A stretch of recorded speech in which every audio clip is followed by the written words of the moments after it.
हम अपने देश के उन महान वीर सपूतों को नमन करते हैं जिन्होंने मुझे आज़ादी दिलाई।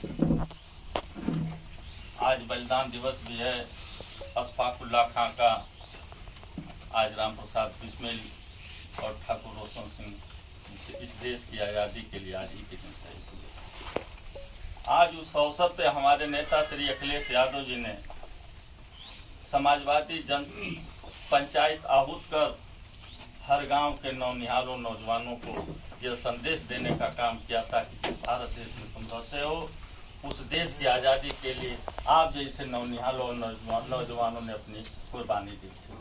आज उस अवसर पे उस बैठक की पंचायत की अध्यक्षता कर रहे हमारे सम्मानित नवनियुक्त ब्लॉक अध्यक्ष भाई कैलाश यादव जी, हमारे शानदार नेता बड़े भाई अवधेश यादव जी, हमारे नेता संचालन कर रहे भाई राजू यादव जी, सामने बैठे भाई जयप्रकाश यादव जी, छोटे भाई राकेश चौहान जी, और हाल ही में हमारी पार्टी को मजबूती देने आए भाई कमला राजभर जी, भाई बड़े भैया महेंद्र चौहान जी, हमारे सेक्टर प्रभारी मर्द शेरू जी, हमारे उमा भैया, हमारे पूर्व ब्लॉक अध्यक्ष आदरणीय चंद्रशेखर मार साहब, और हमारे पार्टी के लिए मजबूती देने के लिए लगातार गांव गलियों में मेहनत कर रहे बड़े भैया सुबच्चन राजभर जी, और इस कार्यक्रम को आहूत करने में अपना बहुत बड़ा योगदान दिए हैं बड़े भाई प्रभुनाथ चौहान जी। इस साथ साथ इस गांव के सम्मानित बुजुर्गों, नौजवानों, आप सबका मैं महेंद्र चौहान को प्रत्याशी रसना और जौहराबाद तहे दिल से हार्दिक स्वागत एवं अभिनंदन करता हूँ। साथियों, यह बैठक जो हो रही है पंचायत हम लोग क्यों आपके बीच कर रहे हैं, शायद आप लोगों को भी लग रहा होगा कि कौन सी परिस्थिति आ गई कि समाजवादी लोग गांव-गांव घूमने लगे। मेरे नेता मुलायम सिंह यादव का सपना था कि हम अपने गांव और गरीबों को मजबूत करेंगे, किसानों को मजबूत करेंगे।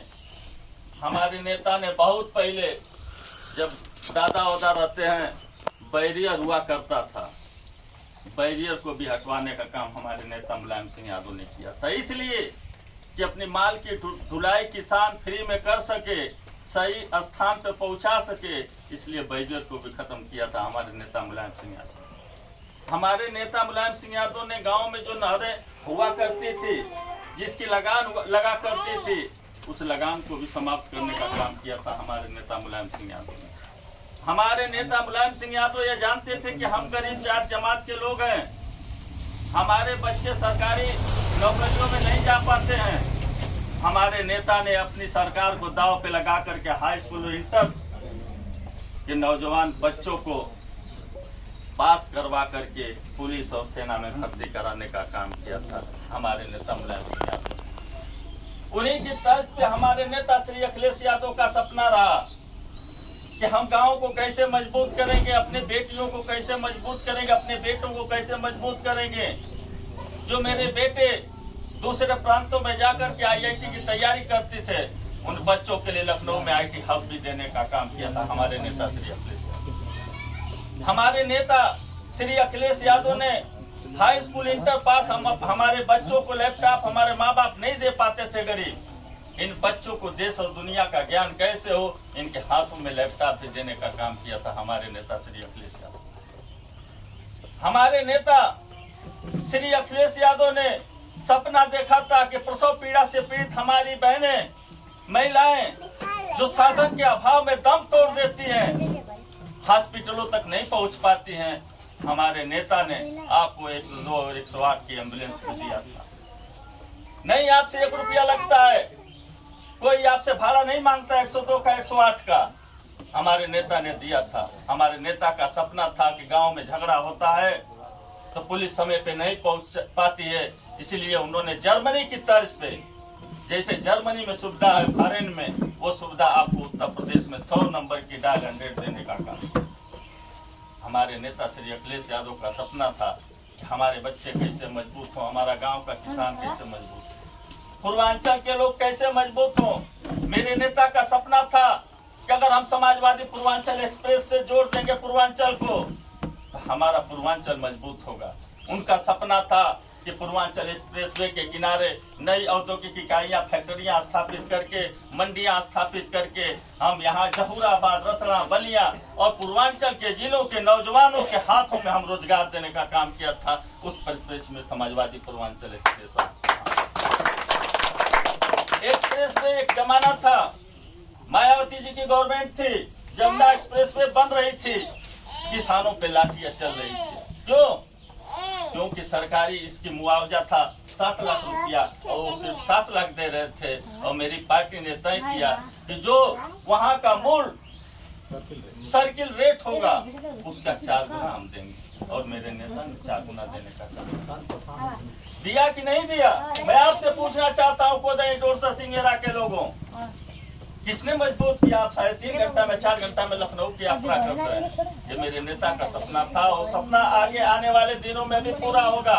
मेरे नेता ने सपना देखा था कि अगर मेरी सरकार बनेगी तो 5 बोरी यूरिया और 2 बोरी डाई भी हम फ्री में अपने किसानों को देने का काम करेंगे। जो बिजली का पैसा लगता है,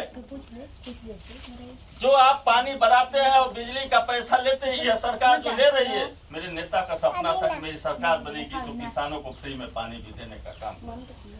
ये मेरे नेता का सपना था, इसलिए हम लोग आपके बीच में आए। लेकिन जो सत्तासीन पार्टी है, आपको बहुत बड़े बड़े सपने दिखाई, आपको 15 लाख रुपया आपके खाते में देने की बात की, आपको हर साल 2 करोड़ रुपया 2 करोड़ नौकरियां देने की बात की थी, लेकिन वो जुमला साबित हुआ साथियों। इसलिए हम कहना चाहते हैं, हम पिछड़े और दलित समाज से आने वाले लोग हैं, हम बाबा साहब doctor BR Ambedkar, doctor Lohia को मानने वाले लोग हैं। मेरे अंदर जुनून है, मुझे ये स्थापित करना है अपने आप को कि हम चौहान है, हम राजभर है, मुझे नहीं लड़ना है। मेरे नेता का सपना है कि समाज में जो वर्ग संघर्ष चल रहा है, ठाकुर की लड़ाई ब्राह्मण से न हो, ब्राह्मण की लड़ाई चमार से न हो, चमार की लड़ाई यादव से न हो, यादव की लड़ाई चौहान से न हो, इसको खत्म करने के लिए मेरे नेता श्री अखिलेश यादव का सपना है कि राजभर की जितनी आबादी है, राजभर को उसके अनुपात में उसको हक और हिस्सा दिया जाए। चौहान की जितनी आबादी है उसके अनुपात में उसको हिस्सा दिया जाए। ये मेरे नेता श्री अखिलेश यादव का सपना है। हम चाहते हैं कि आजादी के 70 सालों बाद भी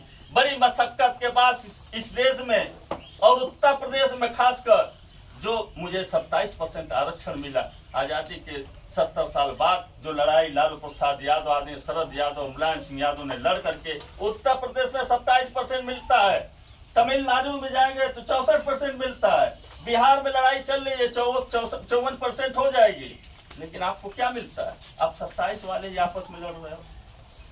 न पटेल मानने को तैयार है यादव को, न यादव मानने को तैयार है। हमको कैसे फर जाएगा भाई? इसलिए हमारे नेता श्री अखिलेश यादव ने सपना, मेरे नेता ने अनुप्रिया पटेल को चैलेंज किया था कि आप जात का जनगणना कराने की बात करो। ओम प्रकाश राजभर जी को चैलेंज किया था कि आप जात का जनगणना की बात करो, लेकिन कोई सुनता नहीं है। इसलिए हम पढ़े लिखे राजभर समाज, पढ़े लिखे पटेल समाज, पढ़े लिखे चौहान समाज के नौजवान बच्चों से बात करना चाह रहे हैं कि जो वर्तमान में सरकार चल रही है, इसकी क्या शिक्षा नीति है, मेरी क्या थी, मैं क्या सपना देख रहा हूँ और ये किस सपनों में ले जा रहे हैं आपको। इसलिए हमारे बच्चों को समझने की जरूरत है। 10% बिना किसी लड़ाई का इस देश में पास हो गया। आबादी कितनी उनकी है? 15% आबादी और 10% उनको हक और अधिकार मिल रहा है। हमारे यूनिवर्सिटियों में जारी अभी देखिए प्रोफेसर की नियुक्ति हुई है, यही बलिया में चंद्रशेखर विश्वविद्यालय में हुई है। कोई आपका हुआ? कोई नहीं हो रहा। हमारे बच्चे दर दर की ठोकरें खाने को मजबूर हैं। हमारे रोजगार सेवक, हमारे शिक्षा में, हमारे BA, टेट पास, BTC, हमारे बच्चे कहाँ, जिनकी उम्र चली जाएगी वो कहाँ जाएंगे? हमारे बच्चे जो कम से कम आर्मी का सपना देखते थे वो भी चकनाचूर हो गया। इसलिए हम कहना चाहते हैं कि आप लोग सारे भेदभाव भुला करके एक बार श्री अखिलेश यादव को पुनः इस प्रदेश का मुख्यमंत्री बनाए और आने वाले 2024 के चुनाव में अगर आपने मजबूती से समाजवादी पार्टी का साथ दिया तो बिहार में तेजस्वी यादव लगे हैं, नीतीश कुमार लगे हैं, उत्तर प्रदेश में अगर आप लोगों ने मदद कर दिया तो निश्चित रूप से ये जो आतताई भाजपा की सरकार है ये नेस्तनाबूद हो गई और आप लोगों की सहयोग की जो सरकार देश में बनेगी और आपका हक और अधिकार यही समाजवादी लड़के दिलाने का काम करें। कुछ कहते नहीं हुए, हम अपनी बारी को विराम देते हैं, क्योंकि हम लोग भी आप ही के घर के बच्चे हैं। मेरे भी पिताजी साइकिल का पंचर बनाते थे, लेकिन हम ऐसे छोटे छोटे बच्चों की तरह हम लोग हुआ करते थे और देश भी आते हम थे। हम लोग ऐसे ही चलते रहे, अपनी बात बतियाते रहे, साइकिल का झंडा बुलंद करते रहे, लेकिन सैफई परिवार की निगाह पड़ी एक गरीब परिवार के बेटे पे। पैसा भी दिया, टिकट भी दिया, चुनाव भले मैं हार गया, यह सीट गठबंधन में फंस भी गई, इसके बावजूद भी इस महेंद्र चौहान को, आपके बेटे को पुनर्रचना जैसे हार्ट सीट पे लड़ा करके आजमाने का काम किया। सिर्फ जोगी की सरकार नहीं बनती तो आपका बेटा आज विधायक बनकर आपके बीच में। आपको ट्रांसफार्मर की समस्या नहीं होती, कोई थानेदार सिपाही आपको आकर के आंखें नहीं दिखाता, कोई लेखपाल आपसे आकर के बेहूदगी नहीं करता। आप सुरक्षित रहते, आप अपने घर में रहते, सिर्फ एक दिन हमको वोट देने जाते, बाकी 5 साल अपने घर से फोन करते कि भैया ये समस्या है। आपको 24 घंटे बिजली का वादा समाजवादी पार्टी की सरकार ने किया था।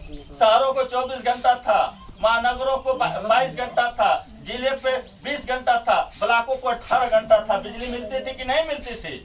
आज ट्रांसफार्मर जले हैं, लाइन लगी है, जाकर के देख लीजिए गाजीपुर में लाइन लगी हुई है, ट्रांसफार्मर नहीं मिल रहा है। कैसे आप खेती किसानी आप करेंगे? इसलिए हम कहना चाहेंगे कि आप लोग